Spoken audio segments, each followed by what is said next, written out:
Hubo un momento en el que un solo cartel no solo controlaba una ciudad, controlaba una de las fronteras más importantes del mundo, un lugar donde cada día cruzan millones de dólares, mercancía y poder. Ese cartel tenía un nombre: los Arellano Félix. Durante los años 90, Tijuana no era solo una ciudad fronteriza, era el corazón de una de las rutas más importantes del narcotráfico hacia Estados Unidos. Y quien controlaba esa ruta, controlaba el negocio. Los hermanos Arellano Félix entendieron esto mejor que nadie. No eran improvisados, no eran simplemente criminales con armas, eran estrategas. Construyeron un imperio basado en control total, inteligencia y una regla muy clara: nadie operaba sin su permiso. A diferencia de otros grupos de la época, ellos no buscaban pasar desapercibidos, buscaban dominar. Y lo lograron. Tijuana se convirtió en su territorio, un punto donde cada cargamento, cada movimiento y cada decisión pasaba por ellos. Pero ese dominio no se mantenía solo con dinero, se mantenía con miedo. Los Arellano Félix fueron conocidos por algo que los hizo diferentes y más peligrosos: la violencia directa. No era solo una herramienta, era un mensaje. Cada acción estaba diseñada para dejar claro algo: aquí no hay segundas oportunidades. Y cuando ese mensaje se repite lo suficiente, deja de ser una amenaza y se convierte en una realidad. Pero hay algo que pocas personas entienden sobre su poder. No se trataba solo de lo que hacían, sino de cómo lo hacían. Mientras otros cárteles operaban de forma más caótica, ellos construyeron una estructura organizada. Tenían control interno, tenían jerarquías, tenían información, sabían quién entraba a su territorio y quién no debía salir. Ese nivel de control les permitió hacer algo que muy pocos lograron en ese momento: convertirse en el cartel dominante de la frontera. Pero el poder absoluto siempre tiene un precio, y en su caso, ese precio puede empezar a llamar demasiada atención. Porque cuando controlas tanto, no solo crecen tus ganancias, también crecen tus enemigos. Otros cárteles comenzaron a verlos como un obstáculo, una barrera que necesitaban eliminar para poder expandirse.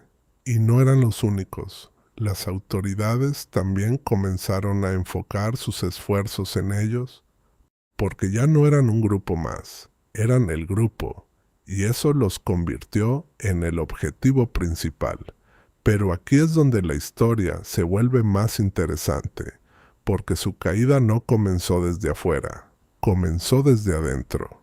El exceso de poder empezó a transformarse en exceso de confianza, y cuando eso ocurre, los errores comienzan a aparecer: decisiones arriesgadas, movimientos visibles, acciones que antes no habrían tomado. Poco a poco, ese imperio que parecía intocable empezó a mostrar grietas, pero nadie lo notaba todavía. Desde afuera, seguían pareciendo invencibles, seguían controlando la frontera, seguían imponiendo miedo, seguían siendo el cartel que dominaba todo. Hasta que ocurrió algo que cambiaría el rumbo de su historia. Un evento que no solo marcó el inicio de su caída, sino que también reveló algo mucho más profundo, algo que cambiaría para siempre la forma en la que funciona el narcotráfico en México. Porque lo que estaba a punto de pasar no solo afectaría a los Arellano Félix, afectaría a todo el sistema. Y ese fue el verdadero comienzo del problema. Pero eso es solo la primera parte. El principio del fin no llegó con una gran guerra, ni con una operación perfecta del gobierno. Llegó con errores. Errores que un imperio como el de los Arellano Félix no podía permitirse. A medida que su poder crecía, también lo hacía su exposición. Ya no eran invisibles. Ya no operaban en las sombras, eran conocidos, temidos, observados. Y eso cambió las reglas del juego. Uno de los mayores problemas de tener tanto control es que empiezas a creer que nada puede tocarte. Ese fue el punto de quiebre. Los Arellano Félix comenzaron a tomar decisiones cada vez más arriesgadas, operaciones más visibles, movimientos más agresivos, y lo más peligroso de todo, empezaron a subestimar a sus enemigos, porque mientras ellos dominaban Tijuana, otros grupos estaban creciendo en silencio, aprendiendo, adaptándose, esperando, y cuando llegó el momento, atacaron, pero no fue un solo golpe. Fue una combinación de factores que empezaron a debilitar el imperio desde todos los ángulos. Por un lado, las autoridades intensificaron la presión, operativos, inteligencia, persecuciones constantes.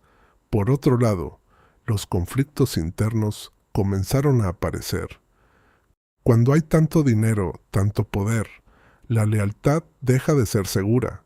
Las tensiones dentro del cartel empezaron a crecer. Decisiones cuestionadas, errores estratégicos y poco a poco, el control absoluto empezó a fragmentarse. Pero el verdadero cambio no fue la debilidad, fue la reacción. Otros cárteles aprovecharon el momento. Lo que antes era un territorio completamente controlado, empezó a convertirse en un campo de disputa. Y ahí es donde todo se volvió más violento. Porque antes había una especie de orden, un cartel dominante, reglas claras, control definido. Pero cuando ese control se debilita, aparece el caos. Diferentes grupos comenzaron a pelear por lo mismo, la frontera. Y esa pelea no tenía reglas. Las calles cambiaron, las dinámicas cambiaron. El nivel de violencia aumentó. Lo que antes era un sistema centralizado se convirtió en múltiples conflictos simultáneos. Y en medio de todo eso, los Arellano Félix intentaban mantener el control. Pero ya no era lo mismo. Cada golpe que recibían no solo los debilitaba, también fortalecía a otros. Ese es el problema de perder poder en un sistema así. No desaparece, se redistribuye. Y eso fue exactamente lo que empezó a pasar. Las capturas de líderes, los enfrentamientos, las traiciones internas, todo sumaba a un mismo resultado.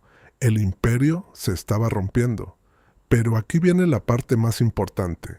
Desde afuera parecía una victoria. El cartel dominante estaba cayendo. El enemigo principal estaba siendo debilitado. Pero lo que nadie veía en ese momento era lo que vendría después. Porque cuando eliminas a un gran jugador, no eliminas el juego. Solo abres espacio para nuevos participantes. Y esos nuevos participantes no tenían las mismas reglas, no tenían la misma estructura, no tenían el mismo control, eran más pequeños, más impredecibles y en muchos casos más violentos. Lo que parecía el fin de un problema, en realidad era el inicio de algo diferente, algo más difícil de controlar, algo que cambiaría completamente el panorama. Porque la caída de los Arellano Félix no trajo estabilidad, trajo fragmentación. Y cuando un sistema como este se fragmenta, lo que viene después no es orden, es caos. Pero lo más impactante es que ese caos no fue un accidente, fue una consecuencia. Y en la siguiente parte vas a entender por qué esa caída no solucionó nada y cómo en realidad todo empeoró. La caída de los Arellano Félix parecía una victoria, un cartel menos, un enemigo debilitado. Pero lo que vino después demostró que el problema nunca fue un solo cartel. Cuando el poder de los Arellano Félix comenzó a desaparecer, muchos pensaron que la violencia disminuiría, que el control regresaría, que el sistema se estabilizaría. Pero ocurrió exactamente lo contrario. porque el narcotráfico no funciona como una estructura que desaparece, funciona como un espacio que siempre se llena, y cuando ese espacio queda vacío, alguien más lo ocupa. Lo que antes era un territorio controlado por un solo grupo, se convirtió en un tablero abierto. Diferentes organizaciones comenzaron a competir por lo mismo: las rutas, el dinero y el poder. Y a diferencia de los Arellano Félix, estos nuevos grupos no tenían un sistema sólido, no tenían una jerarquía clara, no tenían el mismo nivel de control. Eran fragmentos, pequeñas células con un solo objetivo: crecer lo más rápido posible. Y eso cambió todo, porque cuando hay múltiples grupos compitiendo, la violencia deja de ser un mensaje y se convierte en una constante. Ya no se trataba de imponer orden, se trataba de sobrevivir. Las disputas aumentaron, los conflictos se multiplicaron, las alianzas cambiaban constantemente. Lo que antes era un sistema centralizado se transformó en un escenario impredecible. Y ahí es donde está la clave de todo. La caída de los Arellano Félix no eliminó el narcotráfico, lo transformó, lo hizo más difícil de controlar, más difícil de entender y mucho más difícil de detener, porque ahora el problema ya no era un solo cartel poderoso, eran muchos. Y cuando enfrentas a muchos enemigos pequeños, el control se vuelve casi imposible. Pero hay algo aún más profundo. El narcotráfico no sobrevivió por ser más fuerte que el gobierno. Sobrevivió porque el sistema que lo rodea nunca cambió. La demanda seguía ahí. El dinero seguía fluyendo. Las oportunidades en ciertas regiones seguían siendo limitadas. Y mientras esas condiciones existan, el problema no desaparece, solo cambia de forma.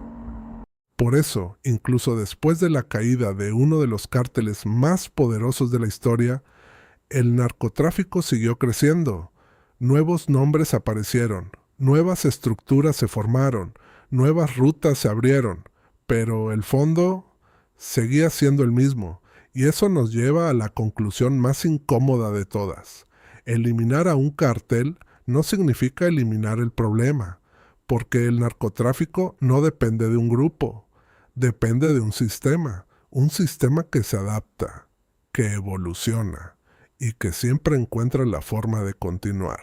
Por eso, la historia de los Arellano Félix no es solo la historia de un cartel que cayó, es la prueba de algo mucho más grande, que cuando un imperio desaparece, no siempre llega el orden. A veces, lo único que llega es algo peor. Y esa es la razón por la que, hasta hoy, la historia sigue repitiéndose. Si quieres seguir descubriendo cómo funcionan realmente los cárteles desde dentro, suscríbete ahora, porque aquí no contamos historias. Contamos lo que nadie se atreve a decir.